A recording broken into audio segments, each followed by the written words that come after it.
Ekabo. Welcome in, everyone, and welcome to Daughters of the Sacred Mothers. I am your host, Iyalode Oshunremi. We will be diving in deep with a lot of ancestral talk, but this first episode will be about what it means to heal with our ancestors. And I want you guys to sit with that for a minute. I'm going to go ahead and do our opening prayer just to cleanse the air and welcome in our ancestors. Ancestors known and unknown, named and unnamed, those whose blood runs through our veins, and those whose prayers made our survival possible. We call you in gently, sacred mothers, grandmothers, great-grandmothers, midwives, farmers, and healers. Stand with us now. May this conversation be guided, protected, and rooted in truth. May what we need to be released be laid down. May what needs to be remembered rise. Ashe. Ashe. Again, welcome in, everyone. And the discussion for today is what it means to heal with our ancestors. Now, when we talk about healing with our ancestors, we're not talking about just being stuck in the past, right? Or being stuck in old history. We're talking about being honest with where our stories began. And in our community, that is a big thing. That is one of the things that we fail to tap into is our family lineage and what has happened or transpired in our families. Because whether we acknowledge it or not, the past doesn't disappear.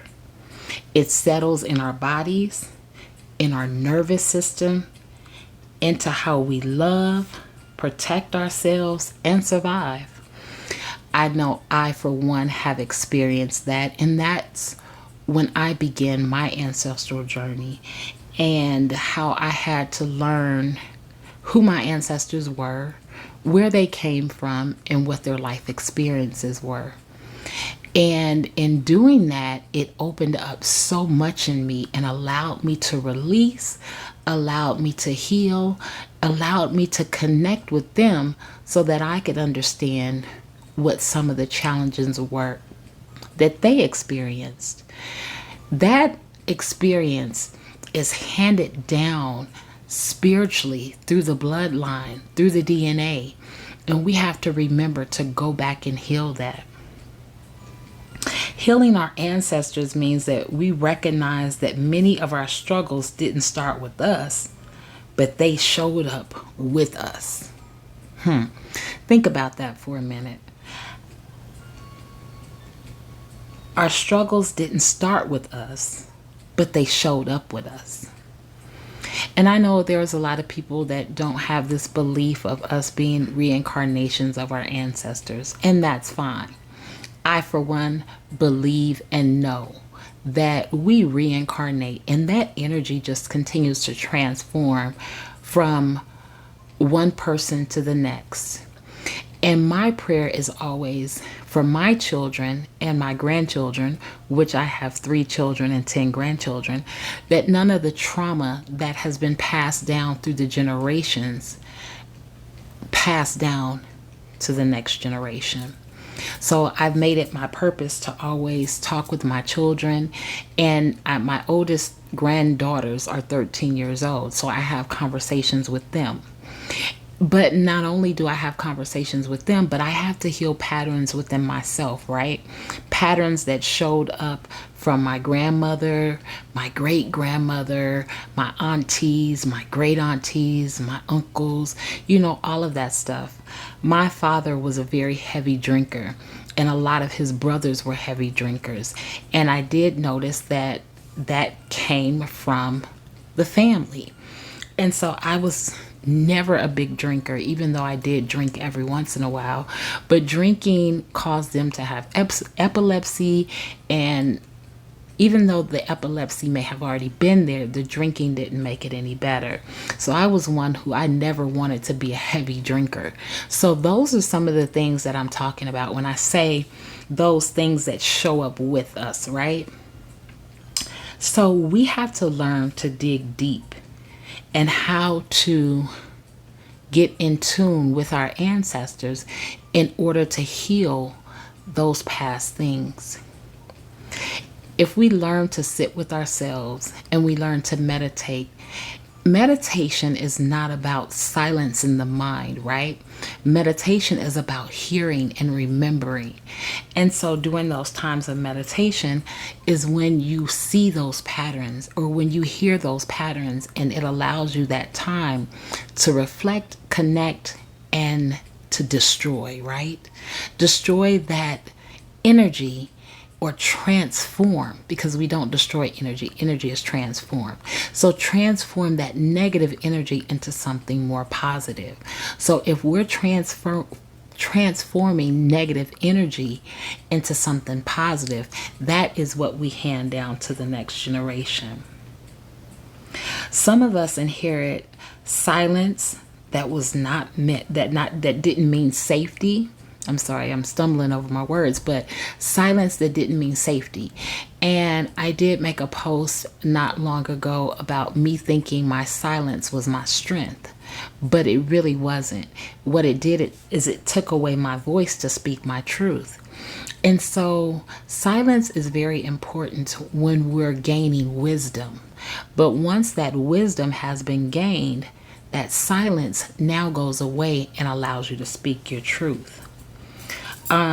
Some of us inherit strength that was built under pressure and not peace.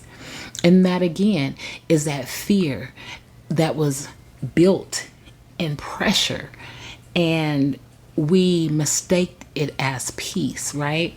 So what does strength look like built in pressure? When we have to stand strong and overcome or silence ourselves for certain things to happen. Our ancestors did it a lot.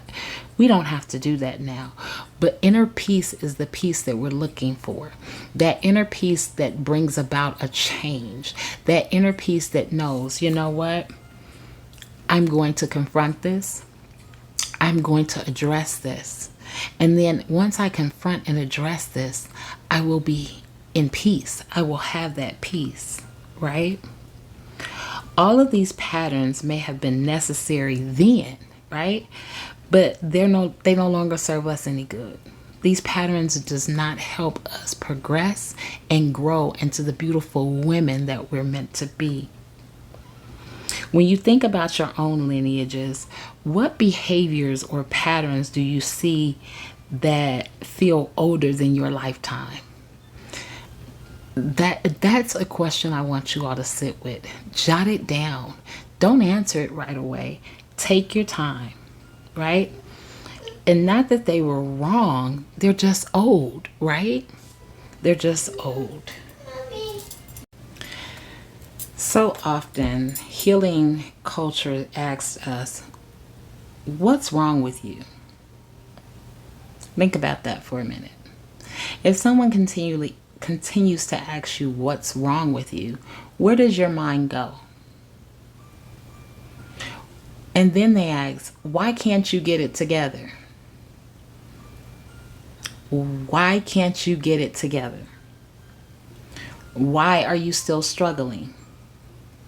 Those are questions that we really should sit with, because ancestral healing invites a different question. And that question is, what was survived before me? Because a lot of the things or a lot of the emotions that we're experiencing survived before us. They were emotions and feelings that were handed down through our ancestors. When we ask what was survived before me, shame softens, because suddenly we're not broken. We're responding exactly to how someone who carries history would respond. Think about that. What was survived before me?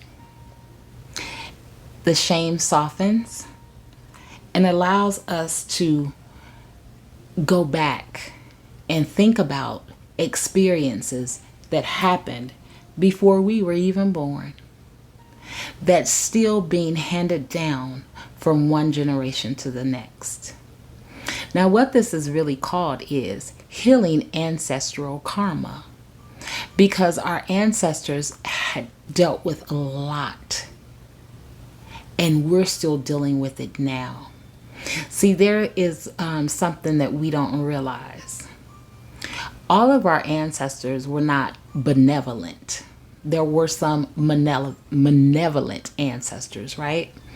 And we don't know what soul contracts they made. And in making those soul contracts, it doesn't cancel them out, because we're still a part of that lineage. So that soul contract is handed down from generation to generation. Once we realize that there's a soul contract of the malevolent spirits and we address those, then it allows the benevolent spirits to come in and work on our behalf.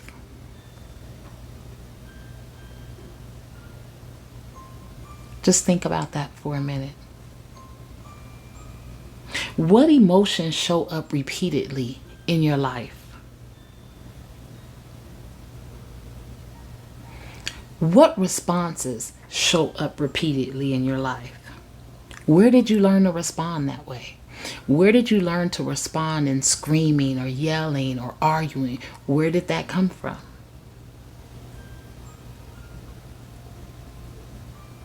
What behaviors are you repeating? There's times when we tell ourselves, I'm not going to do that again. I won't do that again. And everything in you doesn't want to do it. And then somehow you end up doing that exact thing that you said I would never do. Where does that come from? You don't need answers right away. So don't rush and try to do all this at one time. These are just probing questions to jog your memory and for you to sit with later on. These are some of the very same questions I ask myself. As a woman, we carry a lot.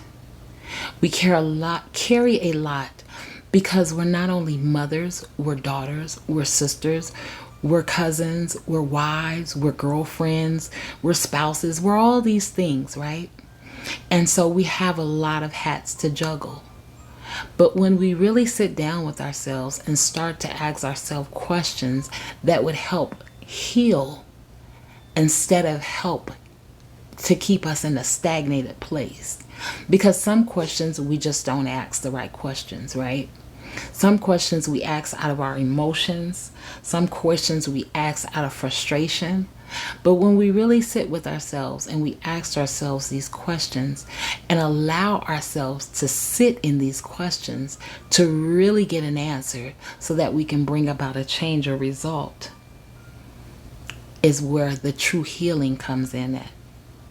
So again, don't rush to answer these questions. Just sit with these questions as you will.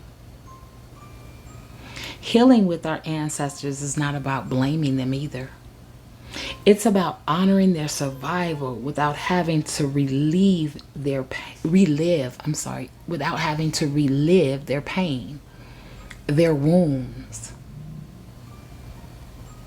It says, I see what you endured.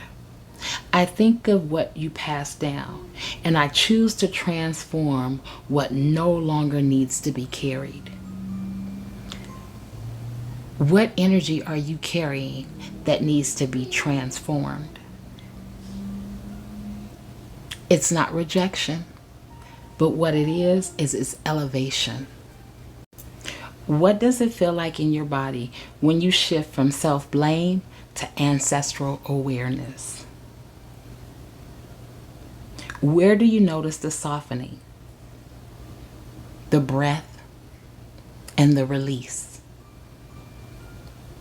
Ancestral healing reminds us we are not starting from scratch. We are continuing a story. And healing becomes possible not because we ease the past, but because we finally listen to it with love. Are you listening with love? If I had to ask you to take 3 of those questions and journal them and live with them for a week, I guarantee you would feel the ease in your heart, the freeing of your breath, and the love of the journey in which you've already sojourned. I am going to leave you with this closing prayer. Slowly return to your awareness, to your body, to your breath, to this moment. And I want you to say, I am supported, I am protected, I am not alone. Ancestors, thank you. Sacred mothers, thank you. May what was healed today ripple forward. May what was released rest in peace. Thank you for sitting in this sacred space with me. If this episode resonated, I invite you to continue to do this work. Continue to come back here every week and listen to Daughters of the Sacred Mothers. You can find us here on Spotify, also on Patreon. Until next time, rest well, listen deeply, and remember who you are. Ashe.